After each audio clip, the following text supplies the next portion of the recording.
Assalamualaikum dan salam sejahtera. Saya Muhammad Syarif Samawang dalam Berita Pagi Sabah edisi Selasa 9 Mac 2021. Selaras pelaksanaan Perintah Kawalan Pergerakan Pemulihan PKPP bermula 5 Mac lalu, Ketua Organisasi Perkhidmatan Awam di Sabah perlu memastikan keberadaan penjawat awam ke pejabat pada tahap 90%. Menurut kenyataan Menteri Kerajaan Tempatan dan Perumahan Datuk Seri Panglima Masidi Manjun, bagi 10% dibenarkan bekerja dari rumah dengan kelulusan Ketua Organisasi. Semua penjawat awam diingatkan mematuhi peraturan semasa dan SOP yang ditetapkan ketika bekerja. Dalam pada itu, Datuk Masidi memaklumkan Perintah Kawalan Pergerakan diperketatkan PKPD di Kampung Tanah Merah Kota Marudu dilanjutkan hingga 22 Mac. Masih terdapat 181 baki saringan sedang menunggu keputusan dan kes positif masih dilaporkan di lokaliti berkenaan. Sementara itu, Sabah mencatat 71 kes positif baharu dan turut merekodkan 2 kes kematian masing-masing di daerah Kota Kinabalu dan Keningau. Seramai 129 pesakit pula dilaporkan sembuh, manakala 594 pesakit sedang menerima rawatan di hospital dan PKRC dan Pusat Tahanan Sementara PTS. Setakat semalam, seramai 2,520 orang di Sabah telah menerima suntikan vaksin dos pertama, menjadikan jumlah kumulatif 12,049 orang. Seramai 534 petugas barisan hadapan di Tenom disasar menerima vaksin Pfizer-BioNTech bermula semalam. Ahli Dewan Undangan Negeri Adun Kemabung Datuk Rubin Balang, Adun dilantik Datuk Raimi Unggi dan Pegawai Daerah Tenom Sung Kim Rumagun antara penerima awal pada pelancaran program imunisasi kebangsaan COVID-19 peringkat daerah Tenom. Turut menerima vaksin ketika pelancaran tersebut 15 petugas barisan hadapan. Datuk Raimi ketika ditemui berharap penduduk sekitar Tenom agar segera mendaftar untuk imunisasi tersebut. Jika tidak boleh dicapai aplikasi MySejahtera, saya minta kepada mana-mana individu supaya turun ke datang atau hadir ke hospital ataupun klinik yang telah disediakan oleh pihak kerajaan.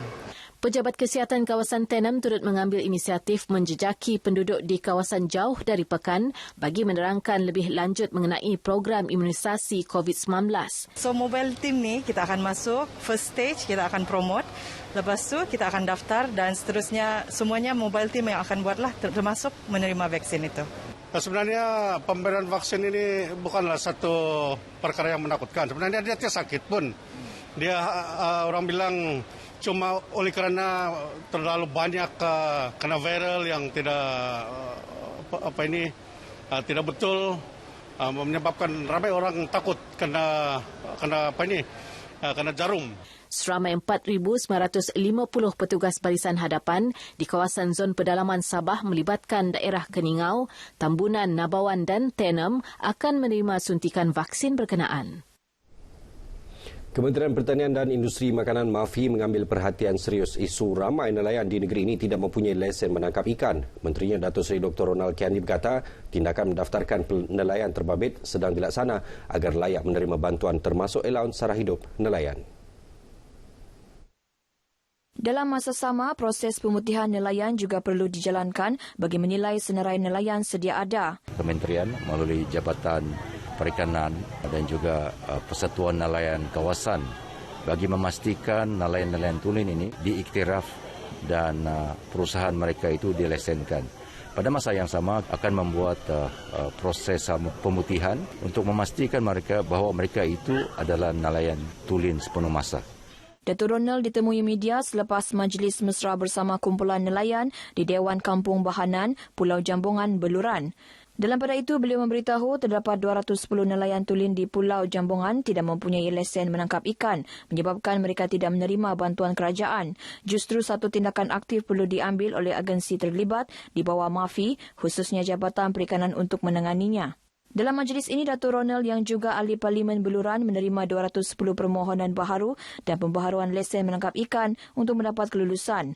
Beliau turut menyampaikan sumbangan kewangan kepada 50 warga emas dari 5 kampung. Anggota Perkhidmatan Awam Negeri khususnya Jentera Pentadbiran Daerah perlu mentransformasi perkhidmatan sedia ada termasuk memperhebat penerokan sumber ekonomi baharu dan penggunaan teknologi digital. Setiausaha Kerajaan Negeri Datuk Seri Panglima Safar Untung berkata ia seiring dengan hala tuju Pelan Sabah Maju Jaya bagi merealisasikan pembangunan negeri ini.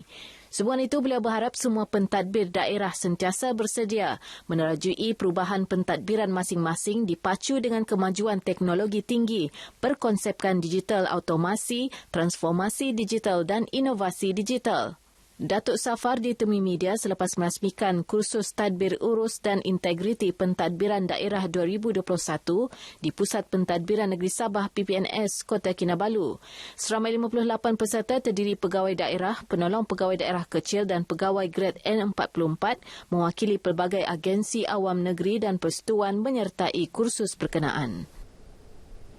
Pejabat Dewan Undangan Negeri Dun Sungai Sibuga memperuntukkan dana pendidikan tahunan RM5,000 kepada setiap persatuan ibu bapa dan guru PIBG Sekolah Menengah. Antara penerimanya PIBG Sekolah Menengah Kebangsaan SMK Merpati, SMK Lopurada, SMK Taman Fajar dan SMK Tinusa. Pembantu Menteri Kerajaan Tempatan dan Perumahan yang juga anggota Dewan Undangan Negeri Adun Sungai Sibuga, Muhammad Hamsan Awang Supain berkata, sumbangan tersebut bagi pembangunan pendidikan selaras hasrat melahirkan pelajar-pelajar cemerlang. Sebagai tanda sokongan kepada era pendidikan khususnya di Dun Sungai Sibuga ini, saya melihat bahawa sekolah dan juga pelajar dan guru-guru yang ada di Dun Sungai Sibuga ini menjadi cemerlang. Dan sebagai insentif saya memberikan sedikit sumbangan. Sumbangan ini merupakan sumbangan tahunan saya bagi ke-5 sekolah ini. Muhammad Hamsan ditemui media selepas penyerahan sumbangan dana pendidikan Sekolah Menengah Dun Sungai Sibuga di Sandakan. Dalam pada itu, beliau berharap semua pihak dapat membiasakan suasana pendidikan norma baharu. Meskipun berdepan kesulitan pada permulaannya, beliau yakin ia akan berjaya dilaksanakan sepenuhnya di negara ini seperti negara maju yang lain. Persatuan Industri Kecil dan Sederhana Wanita Sabah IKS NITA dengan kerjasama Kerajaan Negeri dan Universiti Teknologi Mara UiTM akan menerbitkan buku bertajuk 100 Wanita Sumber Inspirasi di Sabah yang dijangka siap Jun tahun ini. Isteri Ketua Menteri Datin Sri Juliah Salak berkata usaha IKS NITA wajar diberi pujian kerana menjadi pemangkin semangat dan inspirasi kepada golongan wanita khususnya generasi muda melakar kejayaan. Beliau berucap ketika pelancaran penerbitan buku tersebut, seterusnya merasmikan sambutan Hari Wanita Antarabangsa peringkat negeri di Kota Kinabalu. Datin Julia turut menggesa golongan hawa agar sentiasa peka perubahan semasa dan memanfaat peluang menyertai program kemahiran disediakan kerajaan seiring dengan tema sambutan Wanita Bangkit Mendepani Cabaran. Dalam perkembangan berkaitan, Pengarah Jabatan Hal Ehwal Wanita Sabah JEWA, Rusnah Kuyung berkata pihaknya menyediakan pelbagai kursus kemahiran dan perkhidmatan bantuan guaman secara percuma untuk wanita. Datanglah kepada kami kan, macam ada kursus-kursus yang berkaitan mungkin dengan mereka. Ada juga kalau menghadapi masalah dari segi perundangan dan sebagainya, datang jugalah ke JEWA sebab kami sentiasa ada di sini untuk membantu mereka. Rusna berkata demikian ketika menjadi tetamu program Kami Bah Ini siaran TV1 di studio TV RTM Kota Kinabalu. Tambah beliau, JEWA akan berkolaborasi dengan pihak lain seperti Puspanita, Pertubuhan Bukan Kerajaan dan pejabat daerah di seluruh negeri untuk mengadakan program dan seminar memanfaat wanita. Sementara itu, RTM Sabah turut mengadakan sambutan Hari Wanita secara sederhana bagi menghargai warga kerja wanita, dianjurkan Puspanita jabatan berkenaan. Penghargaan dizahirkan kepada hampir 200 kaki tangan wanita dengan kek yang diedar ke setiap unit oleh Jawatan Kuasa Penganjur serta mengadakan jamuan makan. Pengarah Penyiaran Sabah Nur Ain Bakir ketika berucap menyeru kaki tangan wanita agar berani dan bijak dalam membuat keputusan serta mencari jalan penyelesaian sesuai sepanjang menjalankan tanggungjawab diamanahkan. Nur Ain turut mengingatkan agar kaki tangan bersatu padu bagi memastikan RTM Sabah terus relevan. Sementara itu, Puspanita Keningau menyampaikan cenderahati kepada warga wanita stesen radio Keningau FM sempena sambutan Hari Wanita. Pengerusinya Profesor Dr. Kariza Osman berkata stesen berkenaan telah memain peranan baik menyampaikan maklumat berkaitan bantuan kerajaan. Beliau turut berharap golongan wanita di daerah berkenaan agar terus cekal mendepani cabaran khususnya ketika berdepan impak COVID-19 ini.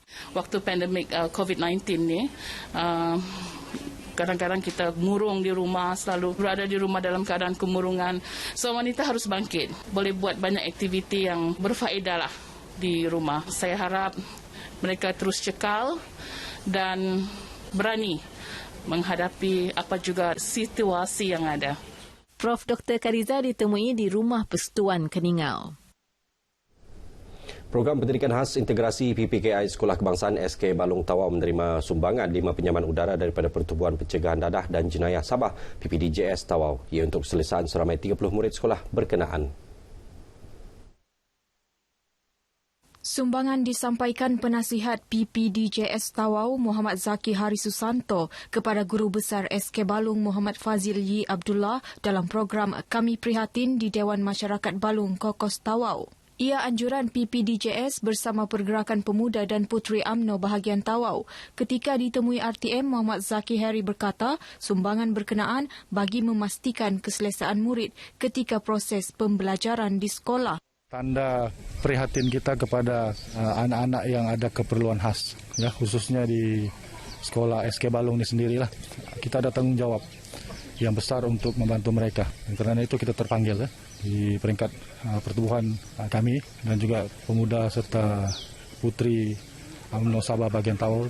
Dalam majlis ini, Pergerakan Pemuda dan Puteri UMNO bahagian Tawau turut menyampaikan sumbangan pelitup separuh muka dan pensanitasi tangan bagi kegunaan murid sekolah berkenaan. Felda Global Ventures Holding Berhad FGV Zon Sabah sentiasa memastikan pematuhan prosedur operasi standard SOP kaki tangannya di tempat kerja. Ini dilaksana melalui Jawatankuasa Pasukan Petugas COVID-19 FGV ditubuhkan April tahun lalu.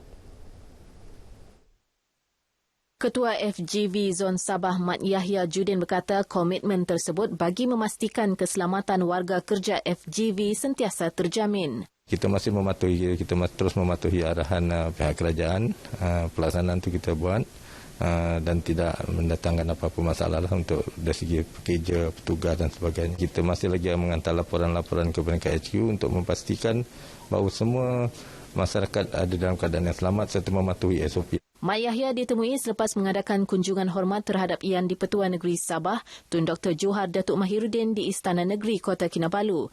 Ia merupakan kunjungan pertama beliau selepas dilantik sebagai Ketua Zon FGV Sabah pada akhir tahun 2019.